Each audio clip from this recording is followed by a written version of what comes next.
ಪ್ರಿಯ ವಿದ್ಯಾರ್ಥಿಗಳೇ, ಇಂದಿನ ತರಗತಿಯಲ್ಲಿ ನಾವು ಭೂಗೋಳ ವಿಭಾಗದ 10ನೇ ತರಗತಿಯ ಭೂಗೋಳದ ಮೊದಲನೇ ಅಧ್ಯಾಯದ ಬಗ್ಗೆ ಕಲಿಯಲಿಕ್ಕೆ ಹೊರಟಿದ್ದೇವೆ. ಸೊ ನಿಮ್ಮೆಲ್ಲರಿಗೂ ಗೊತ್ತಿರೋ ಹಾಗೆ ನಮ್ಮ ದೇಶ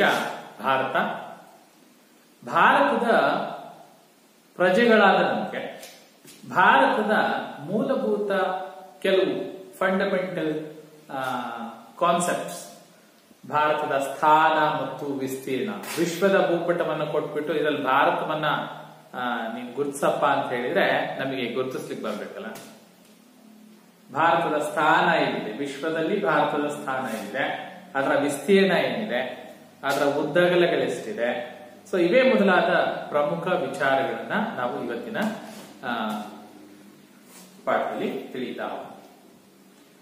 ಸೊ ನಾವು ತಿಳಿಲಿಕ್ಕೆ ಹೊರಟಿರ್ತಕ್ಕಂಥದ್ದು ಭಾರತದ ಸ್ಥಾನ ಮತ್ತು ವಿಸ್ತೀರ್ಣ.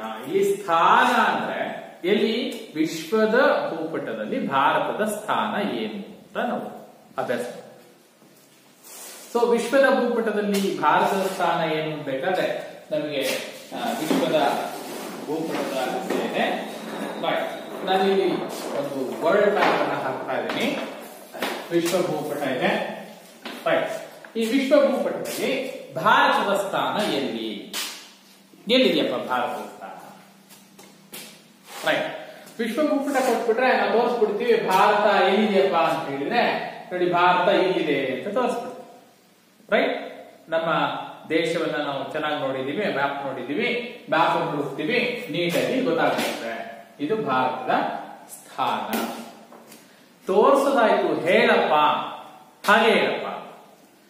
ಹಾಗೆ ಹೇಳುವಂತಂದ್ರೆ ನಮಗೆ ವಿಶ್ವದ ಭೂಪಟದಲ್ಲಿ ಭಾರತದ ಸ್ಥಾನ ಹೇಳಬೇಕು. ಯಾವುದೇ ಭಾರತ ಆಗಿರ್ಬೋದು ಅಥವಾ ಯಾವುದೇ ದೇಶ ಆಗಿರ್ಬೋದು, ಒಂದು ರಾಷ್ಟ್ರದ ಕರಾರುವಕ್ಕಾದ ಸ್ಥಾನವನ್ನ ವಿಶ್ವ ಭೂಪಟದಲ್ಲಿ ಗುರುತಿಸ್ಲಿಕ್ಕಾಗಿ ಏನ್ ಮಾಡಿದ್ದಾರೆ ನೋಡಿ, ಈ ವರ್ಲ್ಡ್ ಮ್ಯಾಪ್ ಅಲ್ಲಿ ಈಗೊಂದಷ್ಟು ಲೈನ್ಗಳಿದೆ, ಮೇಲಿಂದ ಕೆಳಗೆ.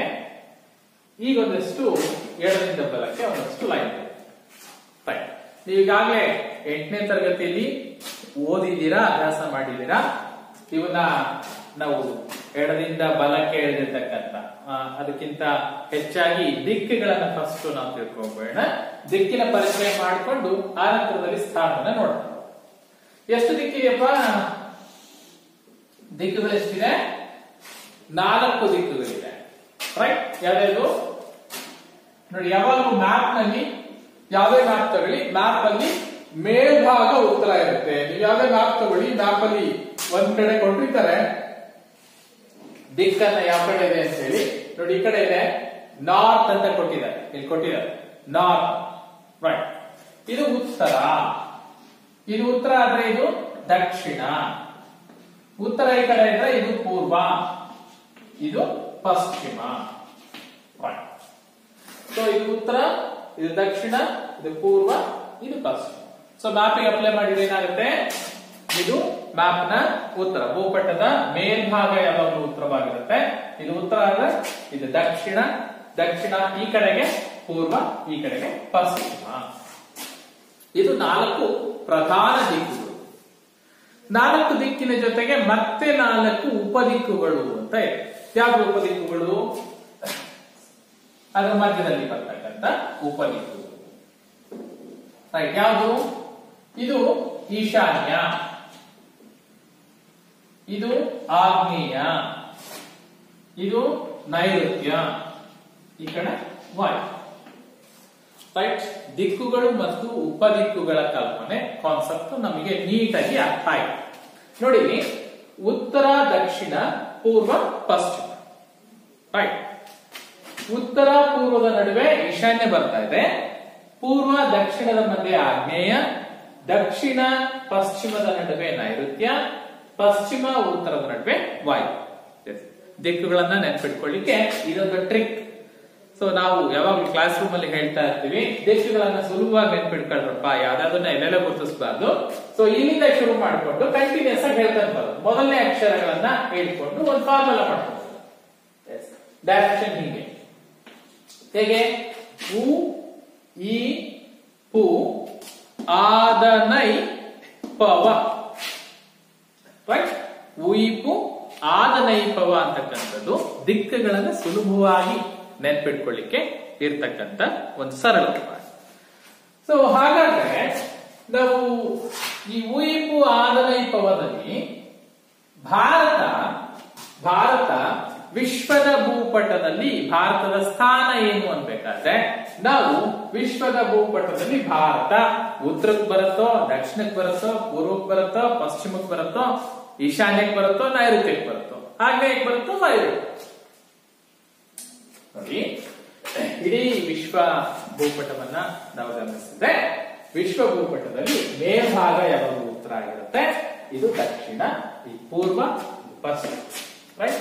ಇದು ಈಶಾನ್ಯ, ಇದು ನೈಋತ್ಯ, ಇದು ಆಗ್ನೇಯ, ಇದು ವಾಯು.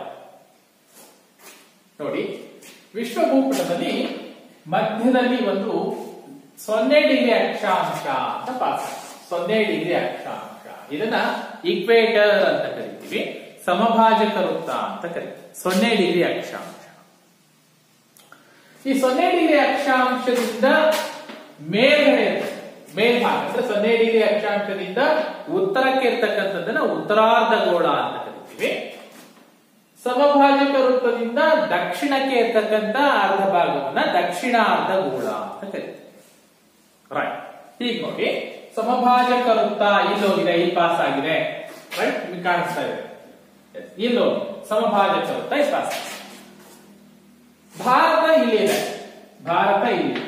ಸೊ ಸಮಭಾಜಕ ವೃತ್ತದಿಂದ ಉತ್ತರ ಭಾಗದಲ್ಲಿ ಭಾರತ ಇದೆ ಅನ್ನೋದಾದ್ರೆ ನಾವು ವಿಶ್ವದ ಭೂಪಟದಲ್ಲಿ ಭಾರತದ ಸ್ಥಾನ ಏನು ಅಂದ್ರೆ ಸುಲಭವಾಗಿ ಗುರುತಿಸ್ತೀವಿ. ಏನಂತ ಗುರುತಿಸ್ತೀವಿ?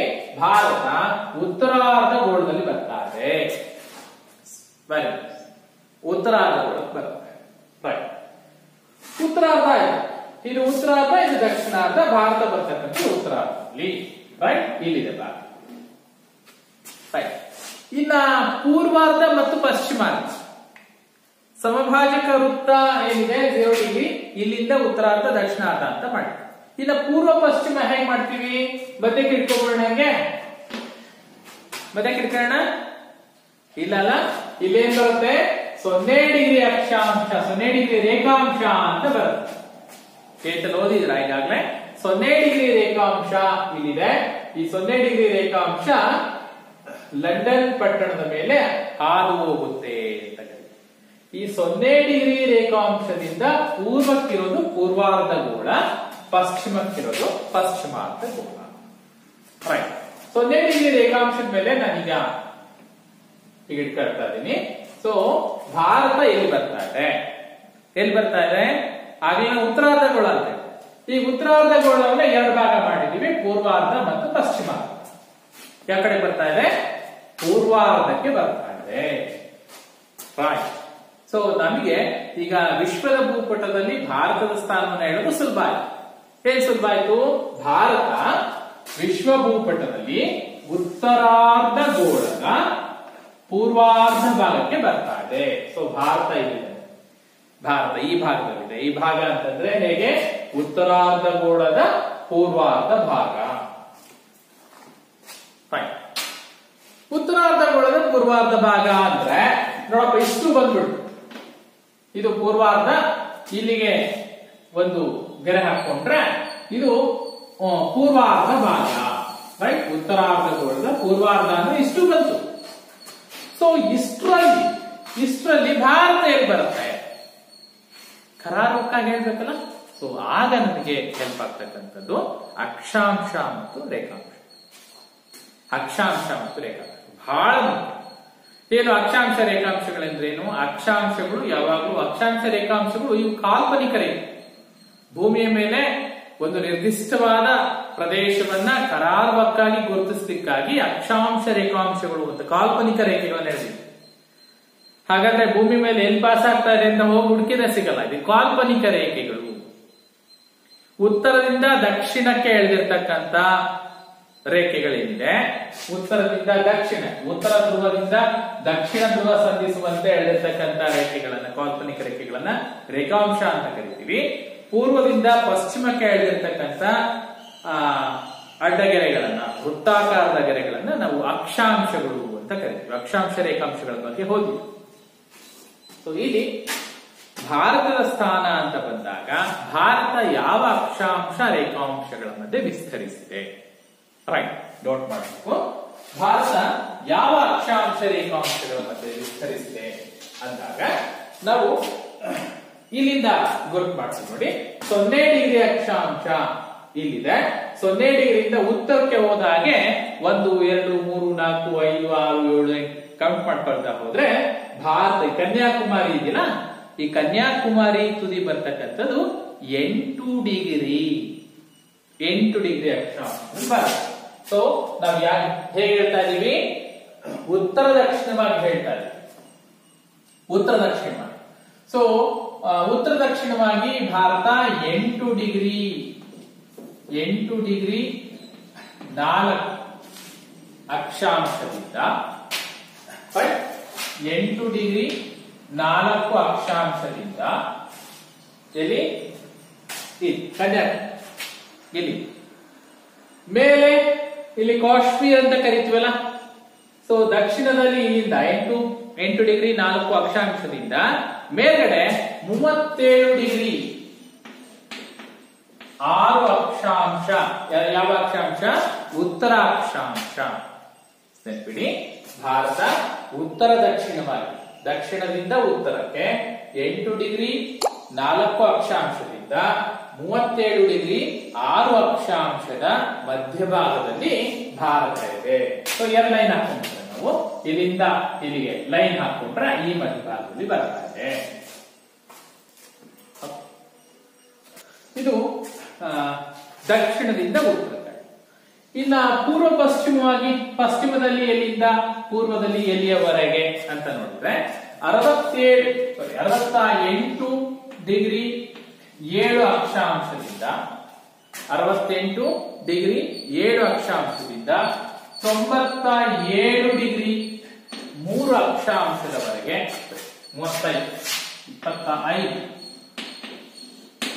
25 ಅಕ್ಷಾಂಶದವರೆಗೆ ಯಾವ ಅಕ್ಷಾಂಶ ಅಲ್ಲ, ಇದು ಅಕ್ಷಾಂಶ,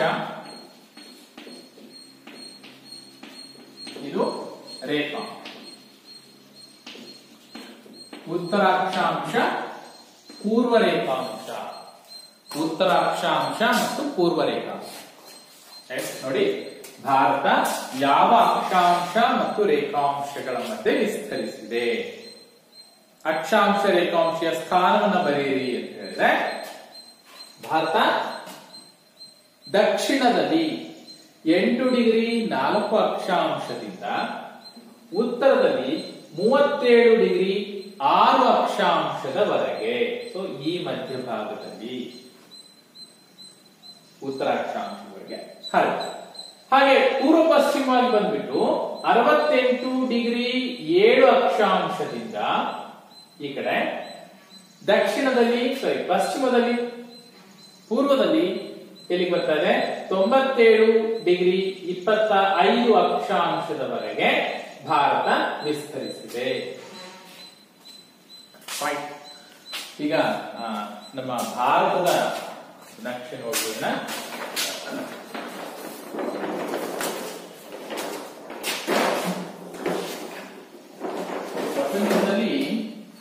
ಪ್ರಪಂಚದಲ್ಲಿ ಅತ್ಯಂತ ಸುಂದರವಾದ ನಕ್ಷೆ ಅಂದ್ರೆ ಭೂಪಟ ಅಂದ್ರೆ ಭಾರತ ಭೂಪಟ.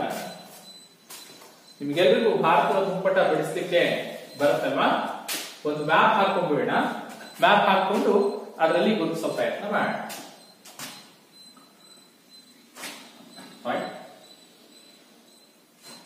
ಮ್ಯಾಪ್ ಬಿಡಿಸೋದನ್ನ ಒಂದ್ಸರಿ ಹೇಳ್ಬಿಡ್ತೀನಿ. ಸೊ ಈ ಕಡೆಯಿಂದ ತಗೊಳ್ಳಿ, ಇಲ್ಲಿ ಸ್ವಲ್ಪ ಉಬ್ಬಾಗಿರ್ಲಿ. ಸೊ ಕೆಳಗಡೆ ಬಂದ್ಬಿಟ್ಟು ಚೂಪು ಮಾಡಬೇಡಿ. ಸೊ ಇದೇನಿರುತ್ತೆ, ಇಲ್ಲಿಂದ ಇಲ್ಲಿವರೆಗೂ ಏನಿರುತ್ತೆ, ಇದರ ಮಧ್ಯಭಾಗದವರೆಗೂ ಮೇಲಕ್ಕೆ ಬನ್ನಿ. ಇಲ್ಲಿಂದ ಮತ್ತೆ ಬಲಭಾಗಕ್ಕೆ ಕರ್ವ್ ಮಾಡಿ, ರೈಟ್? ಬಲಭಾಗಕ್ಕೆ ಕರ್ವ್ ಮಾಡಿ. ಸೊ ನೆಕ್ಸ್ಟ್ ಇಲ್ಲಿಂದ ಕರ್ವ್ ತಗೊಳ್ಳಿ. ಸೊ ಈಗೊಂದು ಮಾರ್ಕ್ ಕೊಡಿ. ಇದಕ್ಕಿಂತ ಇದು ಸ್ವಲ್ಪ ದೊಡ್ಡದಾಗಿದೆ. ನೆಕ್ಸ್ಟ್ ಇಲ್ಲಿಂದ ಮುಂದೆ ಈ ಕಡೆ ಥಾರ್ ಮರುಭೂಮಿ ಬರುತ್ತೆ. ಈ ಥಾರ್ ಮರುಭೂಮಿಯ ಒಂದು ಪ್ಲೇಸ್ ಅನ್ನ ಹೇಗೆ ಮಾಡಿ. ನಂತರದಲ್ಲಿ ನೋಡಿ ಪೂರ್ವದಲ್ಲಿ ಇದಕ್ಕೆ ಈಕ್ವಲ್ ಆಗಿದೆ. ಇದು ಇಲ್ಲಿಂದ ಇಲ್ಲಿವರೆಗೂ ಏನ್ ಜಾಗ ಇದೆ ಇಷ್ಟಕ್ಕೆ ಮೇಲ್ಗಡೆ ಹೈಟ್ ಇದರ ನೇರ ಕಾಣಿಸ್ತಾ ಇದೆ ನಿಮ್ಗೆ. ಇದರ ನೇರವರೆಗೂ ಮಾಡಿ. ಈ ಕಡೆ ಇಲ್ಲಿವರೆಗೂ ನೇರ ತಗೊಂಡಿರ್ತೀರಲ್ಲ, ಇಲ್ಲಿಂದ ಬಲಭಾಗಕ್ಕೆ ತೆಗೆದುಕೊಡಿ ಸ್ವಲ್ಪ, ಮತ್ತೆ ಕೆಳಗೆ ಬನ್ನಿ, ಮತ್ತೆ ಸ್ವಲ್ಪ ಕೆಳಗೆ ಹೋಗಿ. ಸೊ ಹೀಗೊಂದು ಮಾರ್ಕ್ ಮಾಡ್ಕೊಳ್ಳಿ. ಇಲ್ಲಿಂದ ರೈಟ್ ಹೋಗಿ. ಸೊ ಇದೇ ನೇರಕ್ಕೆ ಇಲ್ಲೊಂದು ಗೆರೆ ಹಿಡ್ಕೊಂಡ್ಬಿಡಿ, ಸ್ವಲ್ಪ ಗೆರೆ ಹಿಡ್ಕೊಂಡ್ಬಿಟ್ಟು ಇಲ್ಲೊಂದು ಮೇಲೆ ಈ ತರ ಕಲ್ಕೊಡಿ. ಇದು ಸಿಕ್ಕಿಂ ಬರುತ್ತಲ್ಲ, ಸಿಕ್ಕಿಂ ಬರ್ತಕ್ಕಂಥ ಜಾಗ. ಸೊ ಇಲ್ಲಿಂದ ಈ ಕಡೆ ರೈಟ್ ಅಲ್ಲಿ ಜಾಯಿನ್ ಪೂರ್ವ. ಇಲ್ಲಿಂದ ನೋಡಿ ಈ ಕೆಳಗಡೆ ಭಾಗದಿಂದ ನೇರವಾಗಿ ಒಂದು ಪಾಯಿಂಟ್ ಮಾಡ್ಕೊಳ್ಳಿ. ನೇರವಾಗಿ ಇಲ್ಲೊಂದು ಪಾಯಿಂಟ್ ಅವಾಗ ನಮ್ಮ ಮ್ಯಾಪ್ ಕ್ರಾಸ್ ಆಗುತ್ತೆ, ನೇರವಾಗಿ. ಸೊ ನೇರವಾಗಿ ಒಂದು ಪಾಯಿಂಟ್ ಮಾಡಿಕೊಂಡು, ಸೊ ಇಲ್ಲಿಂದ ಈ ಪಾಯಿಂಟ್ ಮಧ್ಯಕ್ಕೆ ಮಾಡ್ಕೊಳ್ಳಿ. ಮಧ್ಯಕ್ಕೆ ಮಾಡಿಕೊಂಡು ನೋಡಿ ಈ ಕಡೆಯಿಂದ ಲೆಫ್ಟ್ ಮಾಡಿ. ರೈಟ್ ಲೆಫ್ಟ್ ಗಿಂತ ರೈಟ್ ಸ್ವಲ್ಪ ಮೇಲೆ, ಈ ಕಡೆಗಿಂತ ಈ ಕಡೆಗೆ ಸ್ವಲ್ಪ ಮೇಲೆ.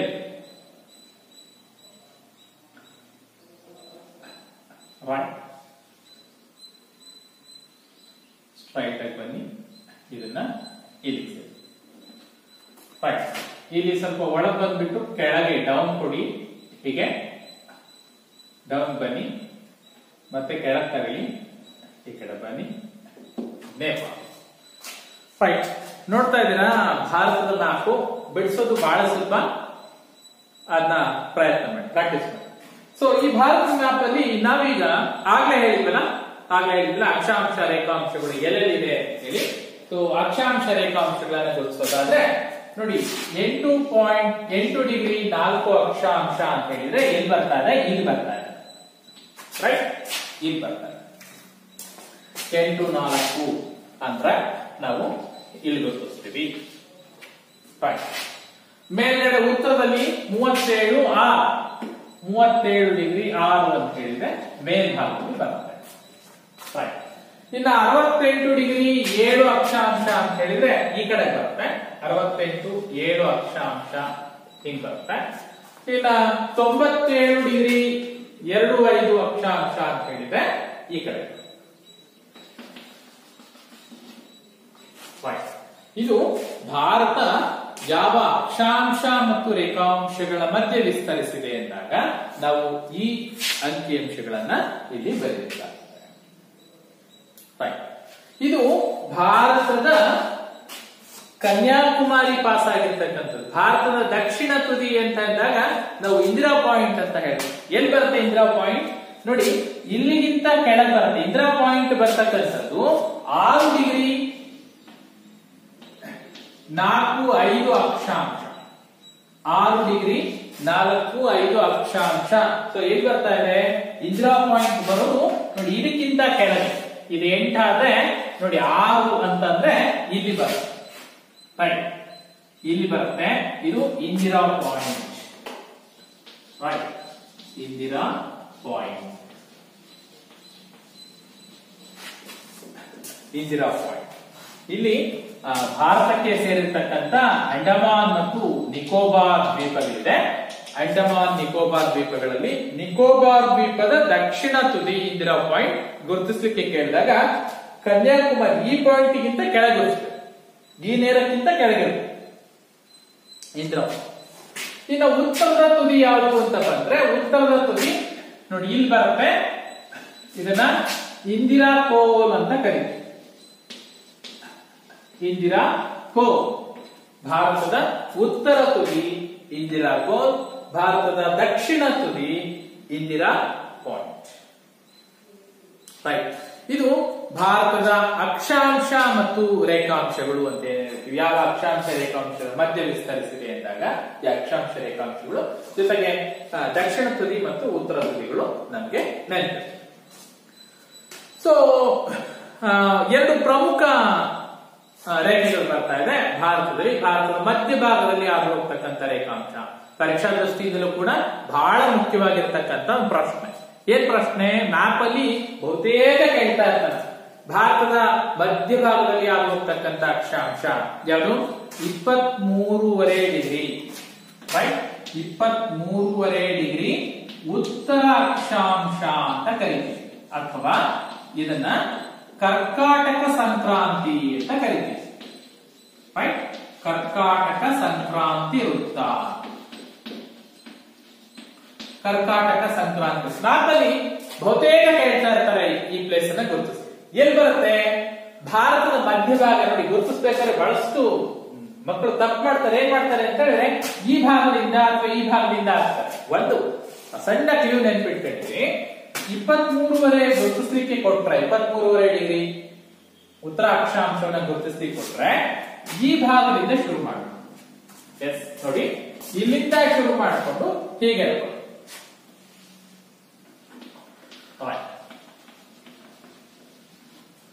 ಇದು 23.5 ಡಿಗ್ರಿ ಉತ್ತರ ಅಕ್ಷಾಂಶ. 23.5 ಡಿಗ್ರಿ ಉತ್ತರ ಅಕ್ಷಾಂಶ ಭಾರತದ ಮಧ್ಯಭಾಗದಲ್ಲಿ ಆಗೋಗ್ತಕ್ಕಂಥ ಅಕ್ಷಾಂಶ. ಇದನ್ನ ಕರ್ನಾಟಕ ಸಂಕ್ರಾಂತಿ ಅಂತಾನೆ ಕೊಡ್ತಾನೆ. ಗುರುತಿಸ್ಬೇಕಾದ್ರೆ ಕರೆಕ್ಟ್ ಆಗಿ ಗುರುತಿಸಿ. ಇನ್ನ ಭಾರತದ ಕಾಲಮಾನವನ್ನು ನಿರ್ಧರಿಸತಕ್ಕಂಥ ರೇಖೆ, ಭಾರತದ ಕಾಲಮಾನ ಅಥವಾ ಭಾರತದ ಪ್ರಮಾಣಿತ ವೇಳೆ ಅಂತ ಕರಿತೀವಿ. ಭಾರತದ ಪ್ರಮಾಣಿತ ವೇಳೆ ಬಂದ್ಬಿಟ್ಟು 82.5 ಡಿಗ್ರಿ ಪೂರ್ವ ರೇಖಾಂಶ ಅಂತ ಕರಿತೀವಿ. ಹೇಗ್ ಬೇಕಾದ್ರೂ ಕೇಳ್ತಾರೆ ಪರೀಕ್ಷೆಯಲ್ಲಿ ಗುರುತಿಸಲಿಕ್ಕೆ. ಭಾರತದ ಕಾಲಮಾನ ರೇಖೆ ಅಷ್ಟೇ ಕೊಡ್ಬೋದು, ಅಥವಾ 82.5 ಡಿಗ್ರಿ ಪೂರ್ವ ರೇಖಾಂಶ ಅಂತ ಕೊಡ್ಬೋದು. ಹೇಗೆ ಗುರುತಿಸಬೇಕು ನೋಡಿ, ಗುರುತಿಸ್ಬೇಕಾದ್ರೆ ಒಂದು ಗಮನಿಸಿ, ಇದಕ್ಕೆ ಹತ್ರ ಗುರುತಿಸಬಾರ್ದು. ಈ ಕಾಶ್ಮೀರ್ ತಲೆ ಇದೆಯಲ್ಲ, ಇದಕ್ಕೆ ಹತ್ರ ಗುರುತಿಸಬಾರ್ದು ಅಥವಾ ಇದಕ್ಕೆ ಟಚ್ ಆಗಬಾರ್ದು. 82.5 ಡಿಗ್ರಿ ಅಕ್ಷಾಂಶ ರೇಖಾಂಶ ಪಾಸ್ ಆಗೋದು ಅಲಹಾಬಾದ್ ಮೇಲೆ. ಸೊ ಅಲಹಾಬಾದ್ ಬರೋದು ಇಲ್ಲಿ. ಸೊ ಅಲಹಾಬಾದ್ ಬರೋದು ಇಲ್ಲಿ ಅಂತಂದ್ರೆ ಎಲ್ಲಿ ಗುರುತಿಸಬೇಕು? 82.5. ಸೊ 82.5 ಡಿಗ್ರಿ ಪೂರ್ವ ರೇಖಾಂಶ ಅಂತ ಕೊಟ್ಟಾಗ ಹೀಗೆ ಗುರುತಿಸಿ. ಕಾಣಿಸ್ತಾ ಇದೆಯಲ್ಲ, ಹೀಗೆ ಗುರುತಿಸಬೇಕು. ಇಲ್ಲೂ ಗ್ಯಾಪ್ ಇರಬೇಕು, ಇಲ್ಲೂ ಗ್ಯಾಪ್ ಟಚ್ ಆಗಬೇಕು. ಇದನ್ನ 82.5 ಡಿಗ್ರಿ ಪೂರ್ವ ರೇಖಾಂಶ ಅಂತ ಗುರುತಿಸ್ತೀವಿ. ಇದು ಭಾರತದ ಕಾಲಮಾನವನ್ನ ನಿರ್ಧರಿಸತಕ್ಕಂಥ ರೇಖೆ. IST ಅಂತ ಕರಿತೀವಿ. IST ಏನು? IST ಅಂತಂದ್ರೆ ಇಂಡಿಯನ್ ಸ್ಟ್ಯಾಂಡರ್ಡ್ ಟೈಮಿಂಗ್ಸ್, ಭಾರತದ ಕಾಲಮಾನ ರೇಖೆ, ಭಾರತದ ಪ್ರಾಮಾಣಿತ ವೇಳೆ ಅಂತ ಕೂಡ ಕರಿತೀವಿ. ಸೊ ಇಲ್ಲಿ ಈ IST 82.5 ಡಿಗ್ರಿ ಪೂರ್ವ ರೇಖಾಂಶದ ಮೇಲೆ ಸೂರ್ಯನ ನೇರವಾದ ಕಿರಣಗಳು ಬಿದ್ದಾಗ ಭಾರತದಾದ್ಯಂತ ಸಮಯ 12 ಗಂಟೆ ಆಗಿರುತ್ತೆ. ಸೊ IST ನಾವು ಕಾಲಮಾನ ರೇಖೆಯನ್ನ ಹೇಳ್ತಾ ಬಂದ್ರೆ ಪ್ರಪಂಚದ ಕಾಲಮಾನವನ್ನ ನೋಡಿದಾಗ ಭಾರತದ ಕಾಲಮಾನ +5.5 ಅಂತ ಹೇಳ್ತೀವಿ. +530 ಅಂದ್ರೆ ಭಾರತದ ಕಾಲಮಾನ ವಿಶ್ವದ ಕಾಲಮಾನಕ್ಕಿಂತ 5.5 ಗಂಟೆ ಮುಂದಿದೆ. ಯಾಕೆಂದ್ರೆ ಕಾಲಮಾನ ರೇಖೆ 0 ಡಿಗ್ರಿ ರೇಖಾಂಶ ಪಾಸ್ ಆಗಿರೋದು ಗ್ರೀನ್ವಿಚ್ ರೇಖಾಂಶ ಲಂಡನ್. ಸೊ ಲಂಡನ್ ಮೇಲೆ ಇಲ್ಲಿದೆ ಅಂತ ಹೇಳಿದ್ರೆ ಭಾರತದ ಅಂದ್ರೆ ಲಂಡನ್ ನಲ್ಲಿ ಸೂರ್ಯೋದಯ ಆಗೋದಕ್ಕಿಂತ ಮೊದಲೇ ಭಾರತದ ಸೂರ್ಯೋದಯ. ಲಂಡನ್ ನಲ್ಲಿ ಸೂರ್ಯೋದಯ ಆಗ್ಬೇಕಲ್ಲ, ಲಂಡನ್ ನಲ್ಲಿ 12 ಗಂಟೆ ಆಗಿದ್ದಾಗ ಭಾರತದಲ್ಲಿ 12 ಗಂಟೆಯ ನಂತರದಲ್ಲಿ 5.5 ಗಂಟೆ ಸೇರಿಸ್ಕೊಂಡು. ಸೊ ಹಾಗೆ ವಿಶ್ವದ ಕಾಲಮಾನದಲ್ಲಿ ಮುಂದಿರ್ತಕ್ಕಂಥದ್ದನ್ನ ಗುರುತಿಸಿ. ಇದು IST ಭಾರತದ ಪ್ರಾಮಾಣಿತ ವೇಳೆ. ನೆಕ್ಸ್ಟ್ ಭಾರತದ ಸ್ಥಾನ ಆದ್ಮೇಲೆ ಭಾರತದ ವಿಸ್ತೀರ್ಣಕ್ಕೆ ಬರ್ತದೆ. ಭಾರತದ ವಿಸ್ತೀರ್ಣ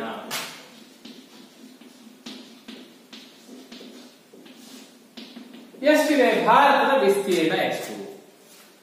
ಭಾರತದಲ್ಲಿ ಪ್ರಪಂಚ ಭೂಪಟವನ್ನ ನೋಡಿದಾಗ ಭಾರತಕ್ಕಿಂತ ದೊಡ್ಡ ರಾಷ್ಟ್ರಗಳು 6 ಅಂದ್ರೆ ವಿಶ್ವ ಭೂಪಟದಲ್ಲಿ ಭಾರತ 7ನೇ ದೊಡ್ಡ ರಾಷ್ಟ್ರ. ವಿಶ್ವ ಭೂಪಟದಲ್ಲಿ ಭಾರತ 7ನೇ ದೊಡ್ಡ ರಾಷ್ಟ್ರ. 7ನೇ ದೊಡ್ಡ ರಾಷ್ಟ್ರ ಅಂದ್ರೆ ಭಾರತಕ್ಕಿಂತ ಮೊದಲು 6 ದೊಡ್ಡ ರಾಷ್ಟ್ರಗಳಿವೆ. ಯಾವುದು 6 ದೊಡ್ಡ ರಾಷ್ಟ್ರಗಳು ನೋಡ್ರಿ ಸರಿ. ಯಾವ್ದಾದ್ರು 6 ದೊಡ್ಡ ರಾಷ್ಟ್ರಗಳು ಅಂತ ನಮ್ಗೆ ವರ್ಲ್ಡ್ ಮ್ಯಾಪ್ ನೋಡಿದ ತಕ್ಷಣ ತುಂಬಾ ದೊಡ್ಡದಾಗಿ ಕಾಣಿಸ್ತಕ್ಕಂತ ಒಂದು ರಾಷ್ಟ್ರ ಇದೆ. ಯಾವುದು ಅಂತ ನೋಡಿದ್ರೆ ಇಲ್ಲಿದೆ ನೋಡಿ, ರಷ್ಯಾ. ರೈಟ್, ಅತ್ಯಂತ ದೊಡ್ಡ ರಾಷ್ಟ್ರ, 1ನೇ ದೊಡ್ಡ ರಾಷ್ಟ್ರ ರಷ್ಯಾ. ರಷ್ಯಾ ಮೊದಲನೇ ದೊಡ್ಡ ರಾಷ್ಟ್ರ ರಷ್ಯಾ. ರಷ್ಯಾವನ್ನ ಬಿಟ್ರೆ ನೆಕ್ಸ್ಟ್ ಯಾವಿದೆ? ರಷ್ಯಾವನ್ನ ಬಿಟ್ರೆ ನೆಕ್ಸ್ಟ್ ಯಾವ್ದು? ಇಲ್ಲಿ ನೋಡ್ತಾ ಬಂದ್ರೆ ನೋಡಿ, ಇಲ್ಲಿ ಕೆನಡಾ ಅಂದ್ರೆ ಉತ್ತರ ಅಮೆರಿಕಾದಲ್ಲಿ ಇರ್ತಕ್ಕಂಥ ಒಂದು ರಾಷ್ಟ್ರ ಕೆನಡಾ. ರೈಟ್, ಇದು ಕೆನಡಾ 2ನೇ ದೊಡ್ಡ ರಾಷ್ಟ್ರ. ಇನ್ನು 3ನೇ ದೊಡ್ಡ ರಾಷ್ಟ್ರ ಯಾವಪ್ಪ? ರಷ್ಯಾ ಬಿಟ್ಟು ಕೆನಡಾ ಬಿಟ್ಟು ನೋಡಿದ್ರೆ ನೆಕ್ಸ್ಟ್ ಬರ್ತಕ್ಕಂಥದ್ದು ನೋಡಿ, ಇಲ್ಲಿದೆ ಚೀನಾ. ರೈಟ್, ಚೀನಾ 3ನೇ ಅತಿ ದೊಡ್ಡ ರಾಷ್ಟ್ರ. ಚೀನಾ ಬಿಟ್ರೆ ನೆಕ್ಸ್ಟ್ ವಿಸ್ತೀರ್ಣದಲ್ಲಿ ಅತಿ ದೊಡ್ಡ ರಾಷ್ಟ್ರ ಯಾವುದು? ಚೀನಾ ಬಿಟ್ರೆ ಯಾವ್ದಿದೆಯಪ್ಪ? ಇದೆಲ್ಲ ಸಣ್ಣ ಸಣ್ಣ ರಾಷ್ಟ್ರಗಳೇ ಇದೆ. ಇಲ್ಲಿ ನೋಡಿ, ಅಮೆರಿಕಾ ಸಂಯುಕ್ತ ಸಂಸ್ಥಾನ. ರೈಟ್, ಚೀನಾದ ನಂತರದಲ್ಲಿ ಅಮೆರಿಕಾ ಸಂಯುಕ್ತ ಸಂಸ್ಥಾನ. ಅಮೆರಿಕಾ ಸಂಯುಕ್ತ ಸಂಸ್ಥಾನ 4ನೇ ಅತಿ ದೊಡ್ಡ ರಾಷ್ಟ್ರ. ಇನ್ನು ಅಮೆರಿಕಾ ಬಿಟ್ರೆ 5ನೇದು ಯಾವುದು ಅಂತ ನೋಡಿದ್ರೆ ನೋಡಿ, ಇಲ್ಲಿದೆ ದಕ್ಷಿಣ ಅಮೆರಿಕಾದಲ್ಲಿ ಬಹುತೇಕ ಪ್ರದೇಶವನ್ನ ಹೊಂದಿರತಕ್ಕಂಥದ್ದು ಬ್ರೆಜಿಲ್. ಬ್ರೆಜಿಲ್ ಬ್ರೆಜಿಲ್ 5ನೇ ದೊಡ್ಡ ರಾಷ್ಟ್ರ. ಭಾರತ 7ನೇ. ಮತ್ತೆ 6ನೇ ಯಾವುದು ನೋಡಿ? ಬ್ರೆಜಿಲ್ ಅನ್ನು ಬಿಟ್ರೆ ಮತ್ತೆ ಯಾವ ದೊಡ್ಡ ರಾಷ್ಟ್ರ ಇದೆ? ನೋಡಿ, ಖಂಡನೋದು ರಾಷ್ಟ್ರನೋ 6ನೇದು ಆಸ್ಟ್ರೇಲಿಯಾ. ಆಸ್ಟ್ರೇಲಿಯಾ ಖಂಡ. ಸೊ ಪ್ರಪಂಚದಲ್ಲಿ 6 ದೊಡ್ಡ ರಾಷ್ಟ್ರಗಳಿದೆ. 6 ದೊಡ್ಡ ರಾಷ್ಟ್ರಗಳನ್ನು ಬಿಟ್ರೆ 7ನೇ ದೊಡ್ಡ ರಾಷ್ಟ್ರ ನಮ್ಮ ಭಾರತ. ಸೊ ಯಾವ್ದಾದ್ರು ಫಸ್ಟ್ ರಷ್ಯಾ ಇದೆ. ರಷ್ಯಾದ ನಂತರದಲ್ಲಿ ಕೆನಡಾ, ಆ ನಂತರದಲ್ಲಿ ಚೀನಾ, ಆಮೇಲೆ ಅಮೆರಿಕ ಸಂಯುಕ್ತ ಸಂಸ್ಥಾನ, ನೆಕ್ಸ್ಟ್ ಬ್ರೆಜಿಲ್, ಅದ್ರ ನೆಕ್ಸ್ಟ್ ಆಸ್ಟ್ರೇಲಿಯಾ, ಅದ್ರ ನೆಕ್ಸ್ಟ್ ಬರ್ತಕ್ಕಂಥದ್ದೇ 7ನೇ ದೊಡ್ಡ ರಾಷ್ಟ್ರ ನಮ್ಮ ಭಾರತ. ಭಾರತ ಪ್ರಪಂಚದ ಭೂಪಟದಲ್ಲಿ 7ನೇ ದೊಡ್ಡ ರಾಷ್ಟ್ರ. ಸರಿ, 7ನೇ ದೊಡ್ಡ ರಾಷ್ಟ್ರ ಅಂತಂದ್ರೆ ಭಾರತದ ವಿಸ್ತೀರ್ಣ ಎಷ್ಟಿದೆ? ಭಾರತದ ವಿಸ್ತೀರ್ಣ 32,87,263 ಚದುರ ಕಿಲೋಮೀಟರ್. 32,87,263 ಚದುರ ಕಿಲೋಮೀಟರ್ ವಿಶಾಲವಾಗಿರ್ತಕ್ಕಂಥ ರಾಷ್ಟ್ರ ನಮ್ಮ ಭಾರತ. ಸೊ ಇಷ್ಟು ವಿಸ್ತೀರ್ಣ ಹೊಂದಿರತಕ್ಕಂಥ ಭಾರತ ಪ್ರಪಂಚದಲ್ಲಿ 7ನೇ ದೊಡ್ಡ ರಾಷ್ಟ್ರ ಆಗಿದೆಯಲ್ಲ, ಒಟ್ಟಾರೆ ಭೂಮಿಯಲ್ಲಿ ಭಾರತದ ಪ್ರಮಾಣ ಎಷ್ಟು? ಶೇಕಡ ಎಷ್ಟು ಪರ್ಸೆಂಟ್ ಇದೆ ಅಂತ ನೋಡಿದ್ರೆ ಶೇಕಡ 2.47 ಭಾರತ 2.42 ಒಟ್ಟಾರೆ ಭೂಪ್ರದೇಶದಲ್ಲಿ, ಪ್ರಪಂಚದ ಒಟ್ಟು ಭೂಪ್ರದೇಶದಲ್ಲಿ ಭಾರತದ ಪ್ರದೇಶ ಶೇಕಡ 2.42. ಇನ್ನ ಉದ್ದಗಲಗಳೆಷ್ಟು? ಉದ್ದಗಲ ಅಂತ ಬಂದಾಗ ಎಲ್ಲಿಂದ ಎಲ್ಲಿಗೆ? ಉದ್ದಗಲ ಅಂತ ಬಂದಾಗ ಎಲ್ಲಿಂದ ಎಲ್ಲಿಗೆ ಅನ್ನೋದು ಮುಖ್ಯ. ತುದಿಗಳನ್ನ ನೋಡ್ಬೇಕು ಯಾವಾಗ. ಉದ್ದಗಲ ಅಂತ ಬಂದಾಗ ಇಲ್ಲಿಂದ ಇಲ್ಲಿಗೆ ನೋಡ್ತಾರ? ಇಲ್ಲಿಗ ಇಲ್ಲಿಗ ಎಲ್ಲಿಗೆ? ಇಲ್ಲ. ಉದ್ದ ಅಗಲ ಅಂತ ಪ್ರಶ್ನೆ ಬಂದಾಗ ಉತ್ತರದಲ್ಲಿ ತುದಿ ಯಾವ್ದಪ್ಪ ಅಂತ ನೋಡಿದ್ರೆ ಲಾಸ್ಟ್ ಪಾಯಿಂಟ್ ಇದು ಇಂದ್ರಾಕೋಟ್ ಮೇಲೆ, ಇಲ್ಲಿ ದಕ್ಷಿಣದಲ್ಲಿ ಕನ್ಯಾಕುಮಾರಿ. ಸೊ ಉದ್ದ ಅಗಲ ಇರ್ಬೇಕಾದ್ರೆ ನಾವೇನ್ ಮಾಡ್ತೀವಿ? ಇಲ್ಲಿಂದ ಇಲ್ಲಿ, ಇಲ್ಲಿಂದ ಇಲ್ಲಿ. ಇದು ಭಾರತದ ಉದ್ದ ಎಷ್ಟಿದೆ? ಭಾರತ ಉದ್ದ ಎಷ್ಟಿದೆ? ಉದ್ದ ಅಂದ್ರೆ ಯಾವುದು? ಅಗಲ. ನೋಡಿ, ಉತ್ತರ ದಕ್ಷಿಣವಾಗಿ ನಾವು ಉದ್ದ ಅಂತ ಹೇಳಿದ್ರೆ, ಪೂರ್ವ ಪಶ್ಚಿಮವಾಗಿ ಅಗಲ ಅಂತ ಹೇಳಿ. ಸೊ ಉತ್ತರ ದಕ್ಷಿಣವಾಗಿ ಎಷ್ಟು ಉದ್ದ ಇದೆ ಭಾರತದ ವಿಸ್ತೀರ್ಣ? ಸೊ 3000 ಹಿಂಗೆ ಬರ್ಕೊಂಬೇಡ, 3214 ಕಿಲೋಮೀಟರ್. 3214 ಕಿಲೋಮೀಟರ್ ಉದ್ದವಾಗಿದೆ. ಹೇಗೆ? ಉತ್ತರ ದಕ್ಷಿಣವಾಗಿ ಇರ್ತಕ್ಕಂಥ ಉದ್ದ. ಇನ್ನು ಅಗಲ ಯಾವುದು? ಇಲ್ಲಿ ಉದ್ದ ಬಂದ್ಬಿಟ್ಟು ಇಂದಿರಾ ಕೋಲ್ನಿಂದ ಕನ್ಯಾಕುಮಾರಿವರೆಗೆ ಭಾರತದ ಉದ್ದವನ್ನು ಗಣನೆ ಮಾಡಿದ್ರೆ, ಇನ್ನ ಅಗಲ ಬಂದ್ಬಿಟ್ಟು ನೋಡಿ ಇಲ್ಲಿ ಗುವಾಕೋಟ ಅಂತ ಬರುತ್ತೆ. ರೈಟ್? ಗುವಾಕೋಟ ಭಾರತದ ಪೂರ್ವ ಪಶ್ಚಿಮ ತುದಿ ಗುವಾಕೋಟ. ಪೂರ್ವಕ್ಕೆ ಬಂದು ಕಿಬಿತು ಅಂತ ಬರುತ್ತೆ. ಕಿಬಿತು. ರೈಟ್? ಇಲ್ಲಿಂದ ಇಲ್ಲಿ. ಸೊ ಹೀಗೆ ಇಲ್ಲಿಂದ ಇಲ್ಲಿ ಪೂರ್ವ ಪಶ್ಚಿಮವಾಗಿ ಭಾರತ 2933 ಕಿಲೋಮೀಟರ್ ಅಗಲವಾಗಿದೆ. 2933 ಕಿಲೋಮೀಟರ್ ಅಗಲವಾಗಿದೆ. 3214 ಕಿಲೋಮೀಟರ್ ಉದ್ದವಾಗಿದೆ. ಸೊ ಕ್ಲಿಯರ್ ನೆನ್ಪಿಟ್ಕೊಳ್ಳಿ. 4 ತುದಿಗಳನ್ನು ನೆನ್ಪಿಟ್ಕೊಂಡ್ಬಿಡಿ. ಉತ್ತರದ ತುದಿ ಇಂದಿರಾ ಕೋಲ್, ದಕ್ಷಿಣ ತುದಿ ಕನ್ಯಾಕುಮಾರಿ, ದಕ್ಷಿಣ ತುದಿ ಇಂದಿರಾ ಪಾಯಿಂಟ್, ಪೂರ್ವದ ತುದಿ ಕಿಬಿತು, ಪಶ್ಚಿಮದ ತುದಿ ಗುವಾಕೋಟ. ರೈಟ್? ಇದಿಷ್ಟು ವಿಸ್ತೀರ್ಣಕ್ಕೆ ಸಂಬಂಧಪಟ್ಟ ಹಾಗೆ, ಉದ್ದಗಲಕ್ಕೆ ಸಂಬಂಧಪಟ್ಟ ಹಾಗೆ ನಾವು ನೆನಪಿಟ್ಕೊಳ್ಳಿ. ಎಷ್ಟಿದೆ ವಿಸ್ತೀರ್ಣ? ಎಷ್ಟಿದೆ? 32,87,263 ಚದುರ ಕಿಲೋಮೀಟರ್. ಯಾವಾಗಲೂ ವಿಸ್ತೀರ್ಣವನ್ನ ಚದುರ ಕಿಲೋಮೀಟರ್ ಹೇಳಬೇಕು, ಬರೀ ಕಿಲೋಮೀಟರ್ ಹೇಳಬೇಕು. ಉದ್ದ ಅಗಲ ಬಂದಾಗ ಅದನ್ನ ಕಿಲೋಮೀಟರ್ಗಳಲ್ಲಿ ಮೆನ್ಷನ್ ಮಾಡ್ತೀವಿ. ಸೊ ಇದಿಷ್ಟು ವಿಸ್ತೀರ್ಣ. ಇನ್ನು ನೆಕ್ಸ್ಟ್ ಭಾರತದ ಮೇರೆಗಳು ಅಂತ ಬರ್ತದೆ. ಭಾರತದ ಮೇರೆಗಳು. ಏನ್ ಮೇರೆಗಳು? ಗಡಿ.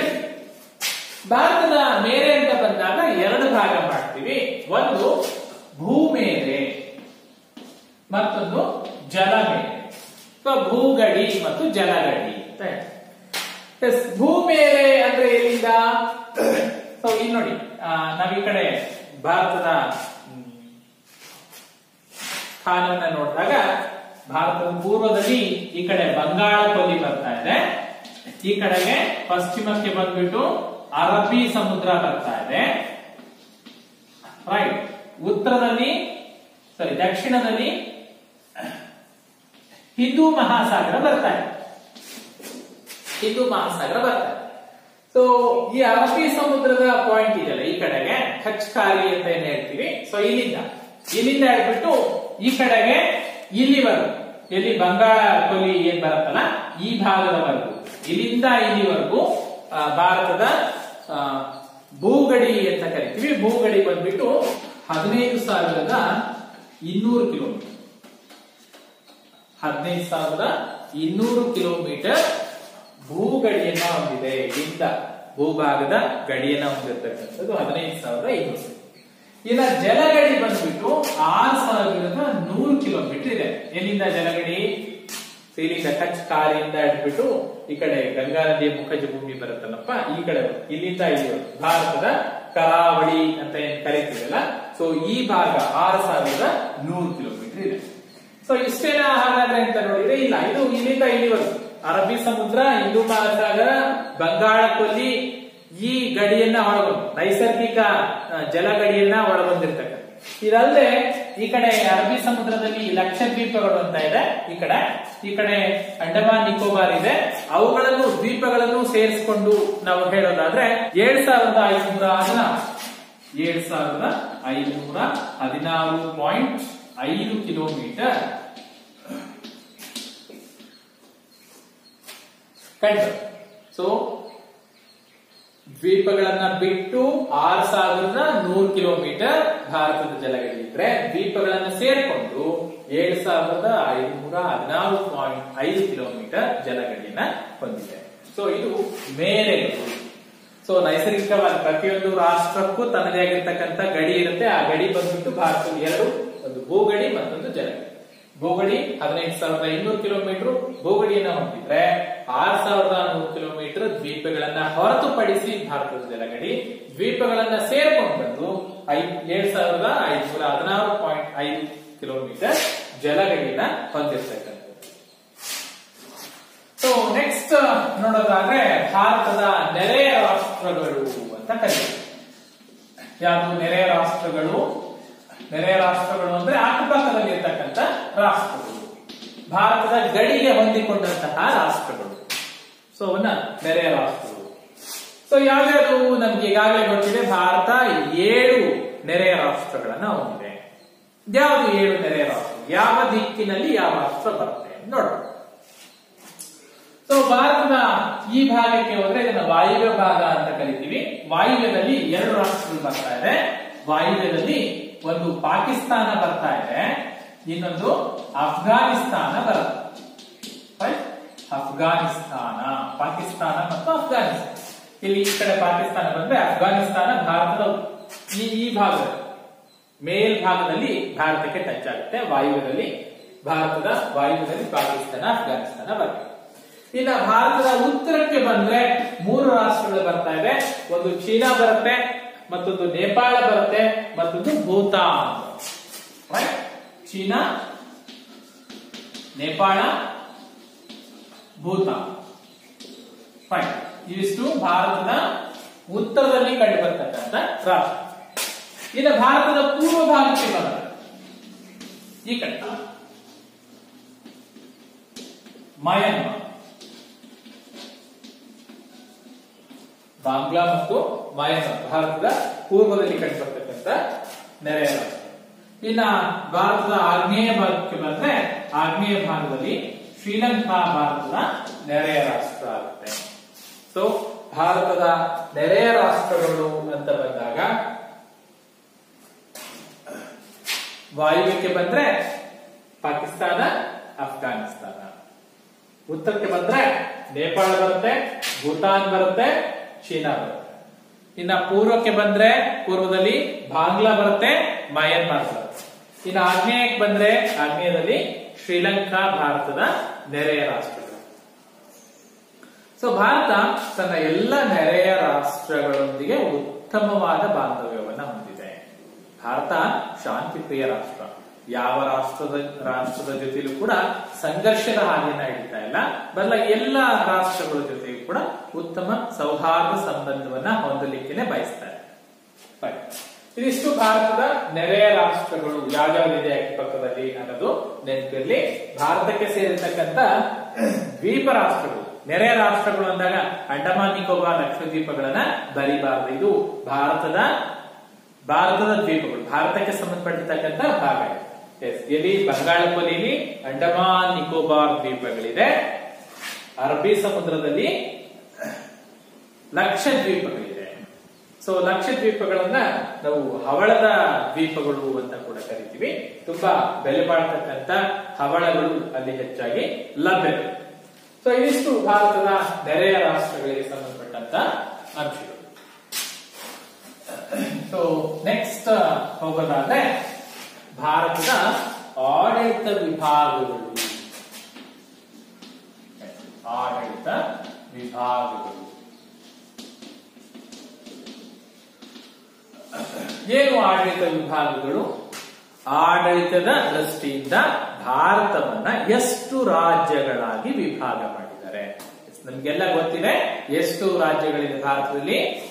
ಎಷ್ಟಿದೆ? According to your textbook 29 ರಾಜ್ಯಗಳಿದೆ. ಭಾರತದಲ್ಲಿ 29 ರಾಜ್ಯಗಳಿದೆ. ಯಾವುದು ಹೊಸದಾಗಿ ಸೇರ್ಪಡೆ ಆಯ್ತಲ್ಲ? ಯಾವ್ದಪ್ಪ ಹೊಸದಾಗಿ ಸೇರ್ಪಡೆ ಆಗಿದ್ದು? ತೆಲಂಗಾಣ. ಕೇಳಿದ್ರಲ್ಲ? ಆಂಧ್ರ ಪ್ರದೇಶವನ್ನ 2 ಭಾಗ ಮಾಡ್ತಾರೆ. ಆಂಧ್ರ ಪ್ರದೇಶವನ್ನ ವಿಭಜಿಸಿ ಇತ್ತೀಚೆಗೆ ಒಂದು ಹೊಸ ರಾಜ್ಯವನ್ನ ರಚನೆ ಮಾಡಿದ್ರು. ಆ ರಾಜ್ಯ ತೆಲಂಗಾಣ ಅಂತ. ತೆಲಂಗಾಣ ಸೇರ್ಕೊಂಡು ಈಗ ಭಾರತದಲ್ಲಿ 29 ರಾಜ್ಯಗಳಿದೆ ಅಂತ ಹೇಳಿ. ಸೊ ಇತ್ತೀಚೆಗೆ ಮತ್ತೇನ್ ಮಾಡಿದ್ರು ಅಂತ ಹೇಳಿದ್ರೆ 29 ರಾಜ್ಯಗಳಲ್ಲಿ ಜಮ್ಮು ಕಾಶ್ಮೀರ ಇತ್ತಲ್ಲ ಮೇಲ್ಗಡೆ, ಈ ಜಮ್ಮು ಕಾಶ್ಮೀರನ ಏನ್ ಮಾಡಿದ್ದಾರೆ, ರಾಜ್ಯದ ಸ್ಥಾನದಿಂದ ತೆಗೆದ್ಬಿಟ್ಟು ಅದನ್ನ ಕೇಂದ್ರಾಡಳಿತ ಪ್ರದೇಶ ಮಾಡಿ 2 ಭಾಗ ಮಾಡ್ತಾರೆ. ಒಂದು ಜಮ್ಮು ಅಂತ, ಮತ್ತೊಂದು ಲಡಾಖ್ ಅಂತಕ್ಕಂಥ 2 ಕೇಂದ್ರಾಡಳಿತ ಪ್ರದೇಶಗಳಾಗಿ ಜಮ್ಮು ಕಾಶ್ಮೀರನ್ನು ವಿಭಾಗಿಸ್ತಾರೆ. ಸೊ ಹಾಗೆ ನೋಡೋದಾದ್ರೆ ರಾಜ್ಯಗಳ ಸಂಖ್ಯೆ ಎಷ್ಟಾಗುತ್ತೆ? ಇತ್ತೀಚಿನ ಅಪ್ಡೇಟ್ಸ್ ಪ್ರಕಾರ 28 ರಾಜ್ಯಗಳಾಗುತ್ತೆ. ಯಾಕಂದ್ರೆ ಜಮ್ಮು ಕಾಶ್ಮೀರ್ ರಾಜ್ಯದಲ್ಲಿ ಸೇರ್ಕೊಂಡಾಗ 29 ರಾಜ್ಯ ಇತ್ತು. ಈಗ ಜಮ್ಮು ಕಾಶ್ಮೀರನ ಕೇಂದ್ರಾಡಳಿತ ಪ್ರದೇಶಕ್ಕೆ ಸೇರಿಸೋದಾದ್ರೆ 28 ರಾಜ್ಯಗಳು ಅಂತ ನಾವು ಕನ್ಸಿಡರ್ ಮಾಡಿ. ಇನ್ನ ಕೇಂದ್ರಾಡಳಿತ ಪ್ರದೇಶಗಳು ಬಂದ್ಬಿಟ್ಟು 6 ಕೇಂದ್ರಾಡಳಿತ ಪ್ರದೇಶಗಳು, ಅದರಲ್ಲಿ ರಾಷ್ಟ್ರ ರಾಜಧಾನಿ ದೆಹಲಿಯನ್ನು ಸೇರಿಸಿದಾಗ 6+1 7 ಕೇಂದ್ರಾಡಳಿತ ಪ್ರದೇಶಗಳು ಇದೆ. ಸೊ ಈ 7 ಕೇಂದ್ರಾಡಳಿತ ಪ್ರದೇಶಗಳಿಗೆ ಮತ್ತೆ ಹೊಸದಾಗಿ ಜಮ್ಮು ಮತ್ತು ಲಡಾಖ್ ಕೇಂದ್ರಾಡಳಿತ ಪ್ರದೇಶಗಳಿಗೆ ಸೇರ್ಪಡೆಯಾದಾಗ 9 ಕೇಂದ್ರಾಡಳಿತ ಪ್ರದೇಶಗಳು ಆಗಿದೆ. ಸೊ ಇತ್ತೀಚಿನ ಮಾಹಿತಿಗಳ ಪ್ರಕಾರ, ಅಂದ್ರೆ ಅಪ್ಡೇಟ್ಸ್ ಪ್ರಕಾರ ಭಾರತದಲ್ಲಿ 28 ರಾಜ್ಯಗಳಿದೆ. ದೆಹಲಿಯನ್ನು ಸೇರಿ 9 ಕೇಂದ್ರಾಡಳಿತ ಪ್ರದೇಶಗಳು ಕಂಡುಬರುತ್ತೆ. ಇನ್ನ ಭಾರತದ ವಿಸ್ತೀರ್ಣ ನೋಡ್ತಲ್ಲ, ಹಾಗೆ ರಾಜ್ಯಗಳ ವಿಸ್ತೀರ್ಣವನ್ನು ನೋಡಿದಾಗ ವಿಸ್ತೀರ್ಣದ ದೃಷ್ಟಿಯಿಂದ ಅತಿ ಹೆಚ್ಚು ವಿಸ್ತೀರ್ಣವನ್ನ ಹೊಂದಿರತಕ್ಕಂಥ ರಾಜಸ್ಥಾನ ಭಾರತದ ಅತಿ ದೊಡ್ಡ ರಾಜ್ಯವಾಗಿದೆ. ರಾಜಸ್ಥಾನ್ ಭಾರತದಲ್ಲಿ ಅತಿ ದೊಡ್ಡ ರಾಜ್ಯ ಆಗಿದೆ ವಿಸ್ತೀರ್ಣ ದೃಷ್ಟಿ. ಇನ್ನ ಕಡಿಮೆ ವಿಸ್ತೀರ್ಣ ಹೊಂದಿರತಕ್ಕಂಥ ರಾಜ್ಯ ಯಾವುದು?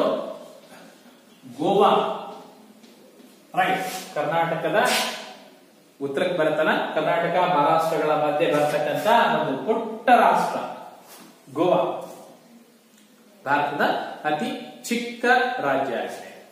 ಸೊ ನೀವು ಒಂದ್ ಕೆಲಸ ಮಾಡಿ, ಏನ್ ಮಾಡ್ಬೇಕು ಅಂತ ಹೇಳಿದ್ರೆ, ಭಾರತದ ಮ್ಯಾಪ್ ಅನ್ನು ಬಿಡಿಸಿ, ಭಾರತದ ಮ್ಯಾಪ್ ನಲ್ಲಿ ಎಲ್ಲ ರಾಜ್ಯಗಳ ಗಡಿಗಳನ್ನ ಬರೆದು ಆ ರಾಜ್ಯಗಳ ಹೆಸರನ್ನ ಬರೀಬೇಕು. ಜೊತೆಗೆ ಕೇಂದ್ರಾಡಳಿತ ಪ್ರದೇಶಗಳನ್ನ ಬೇರೆ ಕಲರ್ನಿಂದ ಗುರುತಿಸಿ. ಎಲ್ಲ ರಾಜ್ಯಗಳಿಗೆ ಒಂದು ಕಲರ್ನ ಕೊಟ್ರೆ ಕೇಂದ್ರಾಡಳಿತ ಪ್ರದೇಶಗಳಿಗೆ ಬೇರೆದೇ ಕಲರ್ನಿಂದ ಅವುಗಳನ್ನ ಗುರುತಿಸಿ. ಸೊ ನಿಮಗೊಂದು ಚಟುವಟಿಕೆ, ಒಂದು ಆಕ್ಟಿವಿಟಿ. ಏನ್ ಆಕ್ಟಿವಿಟಿ ಅಂದ್ರೆ, ಭಾರತದ ಭೂಪಟವನ್ನು ಬಿಡಿಸಬೇಕು. ಭಾರತದ ಭೂಪಟದಲ್ಲಿ ಅಕ್ಷಾಂಶ ರೇಖಾಂಶಗಳನ್ನ, ಜೊತೆಗೆ ಅಕ್ಷಾಂಶ ರೇಖಾಂಶಗಳ ವಿಸ್ತಾರ, ಬಾರ್ಡರ್ ಇದೆಯಲ್ಲ, ಸೊ ಇವುಗಳನ್ನ ಬಿಡಿಸ್ತಕ್ಕಂಥದ್ದು ಒಂದು ಮ್ಯಾಪ್. ಇನ್ನೊಂದು ಮ್ಯಾಪ್ ಅನ್ನು ಬರೀಬೇಕು. ಆ ಮ್ಯಾಪ್ ಅಲ್ಲಿ ಏನ್ ಬರೀಬೇಕು? ಭಾರತದ ರಾಜ್ಯಗಳನ್ನ ಮತ್ತು ಕೇಂದ್ರಾಡಳಿತ ಪ್ರದೇಶಗಳನ್ನ ಗುರುತಿಸಬೇಕು. ಸೊ ಇದಕ್ಕೆ ನೀವು ರೆಫರೆನ್ಸ್ ಆಗಿ ಬೇರೆ ಟೆಕ್ಸ್ಟ್ ಬುಕ್ ಗಳನ್ನ ಅಥವಾ ಬೇರೆ ಬೇರೆ ಮೂಲಗಳಿಂದ ಅದನ್ನ ಪಡ್ಕೊಳ್ಳಿ. ನಿಮ್ಮ ಟೀಚರ್ಸ್ ಹೆಲ್ಪ್ ತಗೊಳ್ಳಿ. ಸೊ ಒಟ್ಟಾರೆ ಭಾರತದ ಸ್ಥಾನ ಮತ್ತು ವಿಸ್ತೀರ್ಣ ಪಾಠವನ್ನ ನಾವು ಕಲ್ತ ಮೇಲೆ ಭಾರತದ ತುದಿಗಳು ಯಾವ್ಯಾವ, ನಾವು ಇವತ್ತಿನ ಪಾಠದಲ್ಲಿ ಏನೆಲ್ಲ ಕಲಿತಾ ಬಂದ್ವಿ ಅಂತ ಹೇಳಿದ್ರೆ, ಫಸ್ಟ್ ಭಾರತದ ಅಕ್ಷಾಂಶ ರೇಖಾಂಶ, ಯಾವ ಅಕ್ಷಾಂಶ ರೇಖಾಂಶಗಳ ಮಧ್ಯೆ ವಿಸ್ತರಣೆ ಆಗಿದೆ ಅನ್ನೋದನ್ನ ನೋಡಿದ್ವಿ. ಅದಾದ್ಮೇಲೆ ಭಾರತದ ಒಟ್ಟು ವಿಸ್ತೀರ್ಣ ಎಷ್ಟು ಅಂತ ನೋಡಿದ್ವಿ. ಭಾರತದ ಸ್ಥಾನಕ್ಕೆ ಬಂದ್ರೆ ಉದ್ದಗಲಗಳು ಎಷ್ಟಿದೆ ಅಂತ ನೋಡಿದ್ವಿ. ಅಕ್ಷಾಂಶ ರೇಖಾಂಶಗಳನ್ನ ನೋಡಿದ್ವಿ. ಪ್ರಪಂಚದ ಭೂಪಟದಲ್ಲಿ ಭಾರತ ಎಷ್ಟನೇ ದೊಡ್ಡ ರಾಷ್ಟ್ರ, ಭಾರತಕ್ಕಿಂತ ದೊಡ್ಡ ರಾಷ್ಟ್ರಗಳು ಯಾವ್ಯಾವ್ದಿದೆ ಅಂತ ನೋಡ್ತಾ ಬಂದ್ವಿ. ಹಾಗೆ ಭಾರತದ ಕಾಲಮಾನ ರೇಖೆ 82.5 ಡಿಗ್ರಿ, ಭಾರತದ ಮಧ್ಯಭಾಗದಲ್ಲಿ ಆಗುತ್ತಕ್ಕಂಥದ್ದು 23.5 ಡಿಗ್ರಿ ನೋಡಿದ್ವಿ. ಹಾಗೇನೆ ಭಾರತದ ಆಡಳಿತ ವಿಭಾಗಗಳನ್ನು ನೋಡಿದ್ವಿ. ಭಾರತದ ನೆರೆ ರಾಷ್ಟ್ರಗಳನ್ನ ನೋಡಿದ್ವಿ. ಜೊತೆಗೆ ಭಾರತದ ಭೂಗಡಿಗಳು, ಜಲಗಡಿಗಳು, ಅದರ ಉದ್ದ ಎಷ್ಟು, ಈ ಪ್ರಮುಖ ಅಂಶಗಳನ್ನ ಇವತ್ತಿನ ತರಗತಿಯಲ್ಲಿ ನಾವು ಅಭ್ಯಾಸ ಮಾಡ್ತಾ ಇದ್ದೀವಿ. ಸೊ ಮಕ್ಕಳೇ, ಮತ್ತೊಂದ್ಸರಿ ಮನೇಲಿ ಹೋಗಿ ಟೆಕ್ಸ್ಟ್ ಬುಕ್ ಅನ್ನ ನೀಟಾಗಿ ಅಭ್ಯಾಸ ಮಾಡಿ. ಇದು ಪರೀಕ್ಷಾ ದೃಷ್ಟಿಯಿಂದ ಈ ಪಾಠದಲ್ಲಿ ಮ್ಯಾಪ್ ಗೆ ಸಂಬಂಧಪಟ್ಟ ಹಾಗೆ ಒಂದು ಅಂಕದ ಪ್ರಶ್ನೆ, ಒಂದು ಮ್ಯಾಪ್ ಗೆ ಸಂಬಂಧಪಟ್ಟಂತ ಒಂದು ಪ್ಲೇಸ್ ಗುರುತಿಸೋದು, ಅಥವಾ ಅಕ್ಷಾಂಶ ಇರಲಿ ಅಥವಾ ರೇಖಾಂಶ ಇರಲಿ ಪ್ರಮುಖವಾಗಿ, ಅಥವಾ ಉತ್ತರ ತುದಿ, ದಕ್ಷಿಣ ತುದಿ, ಪೂರ್ವ ತುದಿ, ಪಶ್ಚಿಮ ತುದಿ. ಸೊ ಇವುಗಳನ್ನ ಬಹುತೇಕ ಕೇಳ್ತಾರೆ. ಆದ್ರೆ ಬಹುತೇಕ ಮಾಡ್ತಕ್ಕಂಥ ಒಂದ್ ಮಿಸ್ಟೇಕ್ ಏನು ಅಂತ ಹೇಳಿದ್ರೆ, ಈ ದಕ್ಷಿಣ ತುದಿ ಅಂದ ತಕ್ಷಣ ಕೆಲವರು ಕನ್ಯಾಕುಮಾರಿನ ಗುರುತಿಸ್ತಾರೆ. ಕನ್ಯಾಕುಮಾರಿ ಭಾರತದ ದಕ್ಷಿಣ ತುದಿ ಅಂತ ಬಂದಾಗ ನಾವು ಇಂದಿರಾ ಪಾಯಿಂಟ್ ಅನ್ನೇ ಬರೀಬೇಕು. ತುದಿ ಬಂದ್ಬಿಟ್ಟು ಇಲ್ಲಿ ನಾವು ಉದ್ದ ಅಗಲಗಳನ್ನ ಹೇಳೋ ಸಂದರ್ಭದಲ್ಲಿ ನಾವು ಕನ್ಯಾಕುಮಾರಿಯನ್ನ ಪಾಯಿಂಟ್ ಮಾಡ್ಕೊಳ್ತೀವಿ. ಬಿಟ್ರೆ ಭಾರತದ ದಕ್ಷಿಣ ತುದಿ ಅಂತ ಬಂದಾಗ ಇಂದಿರಾ ಪಾಯಿಂಟ್ ಅನ್ನೇ ಬರೀಬೇಕು. ಬರಿಬೇಕಾದ್ರೆ ಕನ್ಯಾಕುಮಾರಿಗಿಂತ ಇದಕ್ಕಿಂತ ಕೆಳಗಡೆ ಬರೀಬೇಕು. ಯಾಕೆಂದ್ರೆ ಇದು 8 ಡಿಗ್ರಿ ಉತ್ತರ ಅಕ್ಷಾಂಶದಲ್ಲಿ ಪಾಸ್ ಆದ್ರೆ ಇದು 6 ಡಿಗ್ರಿ ಉತ್ತರ ಅಕ್ಷಾಂಶದಲ್ಲಿ ಪಾಸ್ ಆಗ್ತದೆ. ಹಾಗಾಗಿ ಅದಕ್ಕಿಂತ ಕೆಳಭಾಗದಲ್ಲಿ ಗುರುತಿಸಬೇಕು. So I hope you are all understand. ಎಲ್ರಿಗೂ ಅರ್ಥ ಆಯ್ತು ಅಂತ ಅನ್ಕೊಳ್ತೀನಿ. ಸೊ ಮತ್ತೊಂದ್ಸರಿ ಮನೇಲಿ ಹೋಗಿ ನೀಟಾಗಿ ಓದಿ, ಆನಂತರ ಅಭ್ಯಾಸದಲ್ಲಿರ್ತಕ್ಕಂಥ ಪ್ರಶ್ನೆಗಳಿಗೆ ನೀಟಾಗಿ ಉತ್ತರ ಬರ್ಕೊಳ್ಳಿ. ಮ್ಯಾಪ್ ಅನ್ನ ಮತ್ತೆ ಬರೆದಾಭ್ಯಾಸ. ಸೊ ಮತ್ತೆ ಮುಂದಿನ ತರಗತಿಯಲ್ಲಿ ಮತ್ತೆ ಸಿಗೋಣ. ಧನ್ಯವಾದ.